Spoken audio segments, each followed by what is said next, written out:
Welcome, beautiful Paris Saint-Germain family.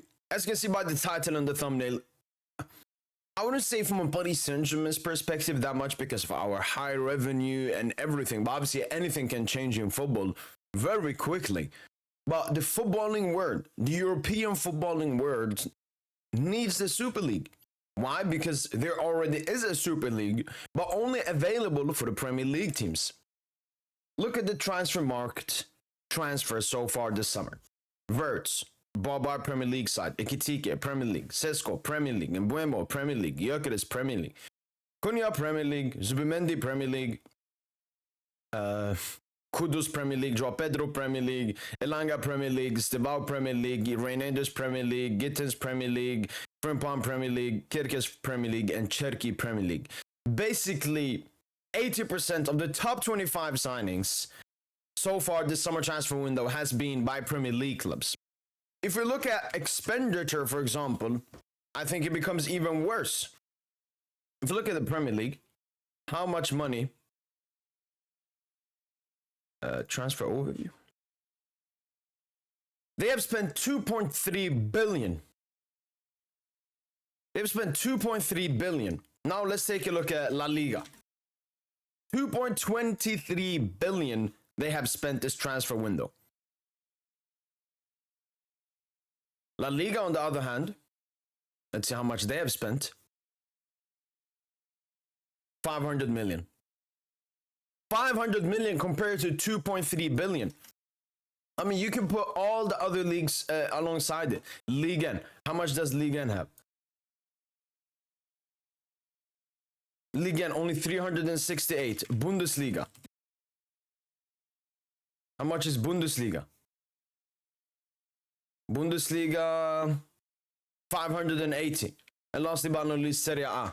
I mean, it's already mathematical that all the top four leagues combined haven't even come close to the spending of the Premier League.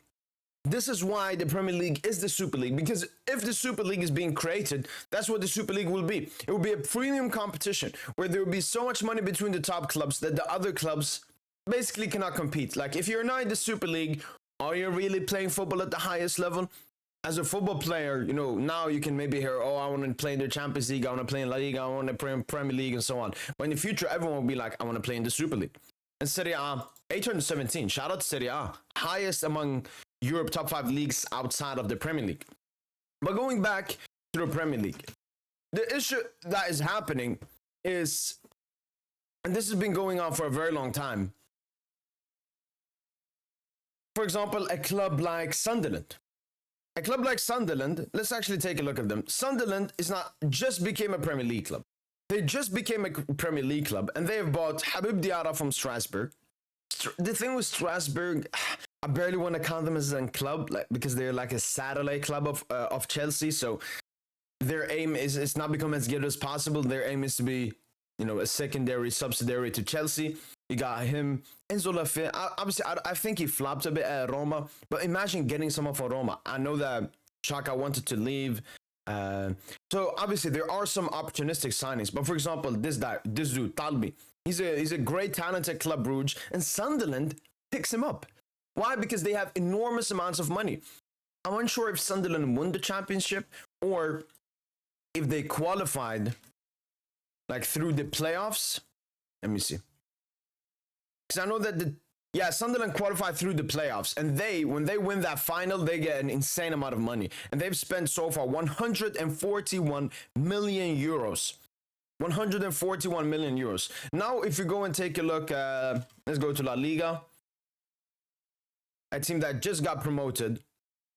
Who got promoted? Levante. Levante just got promoted. Let's take a look at Levante. How much do we think Levante have spent? A club that just got promoted from the second tier of Spanish football. How much? They've spent 2.5 million. How is this supposed to compete? Sunderland have spent more than FC Barcelona.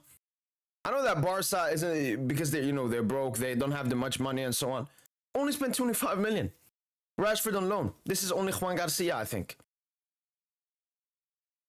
If Sunderland can buy that much, in 10 years' time, those clubs will have way more stuff than the others club. The only clubs that are still safe at the moment are the biggest clubs in the world. But the other clubs are so affected, and they will obviously continue to be negatively affected. You know, even if the Super League is created, the Super League is not going to rescue them. But the Super League will rescue these big clubs. Because if you go back and remember in time, the clubs that were pushing for the Super League the most is this. Was it the Premier League clubs? No. Let me find this picture right here that I have in the thumbnail as well. Take a look at this picture, all right? The Premier League clubs, why were they on joining the Super League? First of all, the Super League was created by American investors. Majority of the big Premier League clubs are owned by American investors. So they already have an incentive, they have the contacts and everything. Second of all, they will get richer. It's not like they're going to lose. They're going to lose their premium if they go to the Super League. They're going to lose that premium stuff they have, which the other clubs outside of the Premier League does not have. But they will get richer, and they don't want to miss out on this because they know if all the big clubs in Europe create a Super League, it will become bigger than the Premier League. So the Premier League teams were forced because everyone else was going to join it. But then we're going to take a look at these 6 teams right here. 3 Italian and 3 La Liga teams.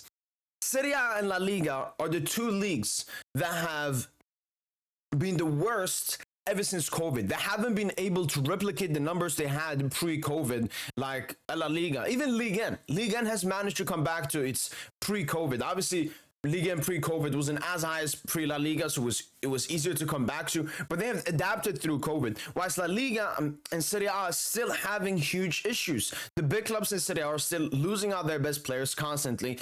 The big clubs in La Liga, they're still not in that position. Like Atletico, they're spending insane amount of money and so on. But these clubs were desperate to join the Super League. Most notably, it was Barca, it was Madrid, it was Inter, and it was Juventus.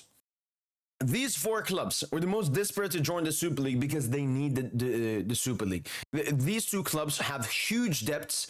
And I think the Italian clubs probably have a huge debts as well. So they need the Super League. They're desperate for it. Then you go to 3 other clubs. Bayern, Dortmund, PSG. These were the 3 main teams, the big teams. I think Porto was against the Super League as well, but these were the 3 main teams that were against the Super League. And let's look for the reason. The 2 Bundesliga clubs, it's very easy.